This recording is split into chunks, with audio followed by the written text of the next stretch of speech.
billboard ay nakakabit na. Makikita nyo po ako dyan sa kahabaan ng EDSA, yung malaking LED billboard dyan. Sa yung isang billboard, LED billboard ko po ay nakalagay dyan sa may harap ng Camp Aguinaldo. At yung isa po ay sa Paseo de Magallanes.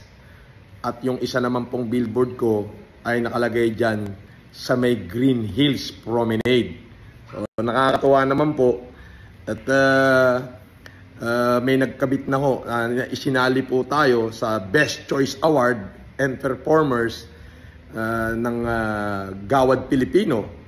At yun po, panoorin nyo po at dyan po nakakabit yung aking mga billboard sa Promenade, Green Hills Promenade yung isa, sa Camp Aguinaldo yung isa, sa EDSA, at yung isa po ay sa Paseo de Magallanes. Oh, oh, oh, yung mga basher, pasok!